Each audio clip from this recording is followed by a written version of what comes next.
भी नुह आपण मन रखि कि नहीं मु कहि परिबिनी आपण माने भूली जाइथिबे मीडिया तो प्रतिदिन केस को ये करके मीडिया तो भूली जाइथिबे किंतु गत वर्षे एबो आज को मिसई वर्षे हे गला मौमिता केस जहार कि आमे 3 दिन काल धारणा देइतिलु रैली करितिलु किंतु किछि भी लाभ नै ताको कोन 6 वर्ष दोषी को 6 वर्ष पई दंड दिया गला एबे वर्षे गला 5 वर्ष से रहिबो आसीबो पुणी सी आउ थे क्राइम करिवो किंतु एबे पुणी थरे पुनरावृत्ति सेही कलकत्ता रे तो एठी नारी सुरक्षित कोठ होला जदी आईन हमरो सुदृढ़ नहांती ताले नारी कोठ सुरक्षित रहिबे आईन सिना जदी कड़ा दंड मिलंता अपराधी को ताले अपराधी डरंता जे कोन से क्राइम करे पूर्व से डरंता किंतु आजिकल अपराधी डरू ना कहीं सरकार अवहेला सकाश सरकार दुर्बल कठोर सकाशे तो मोर गोटे मोर दाबी सी आम ओडिशार झियो तो ताकू तुरंत आम ओडिशा को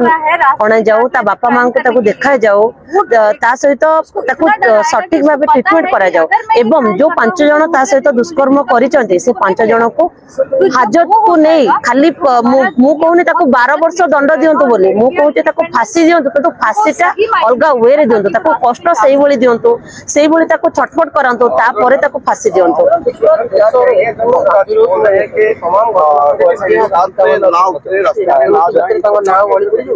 निहाती निहाती आज्ञा एटा कहबाको गले एटा प्रकृत सत्य कथा माने राजनैतिक सकाशे ही जेकोसी साधारण झियो गोटे बळी पड़ी जाउची ताको ना न्याय मिलुची ना कोनोसी जस्टिस आपण रिसेंट घटना गुडा को सुनुतिबे हमरो सौम्यश्री घटना आपण से घटना रो कोन माने ओडिसा बसी कोन देखले से झियो गोटे हमको गोटे सिखै देई गले जे हां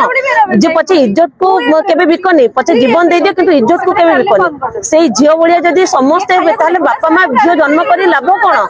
बापा मां तो जो बापा मां 10 मास 10 दिन धरी तो जन्म करचंदी ताको रे भलो मनुष्य करिए बोली एते कष्ट करी ताको पाठ पढौचंती बाहर को छटंदी डॉक्टरी पाठ भी पढौचंती जे कोनोसी बड़ पदाधिकारी पाठ भी पढौचंती किंतु लाभ कोन आज्ञा जदी एते बड़ पोस्ट रही कि जदी सेमाने सुरक्षित नहती ताले आमे साधारण नारी माने कोन सुरक्षित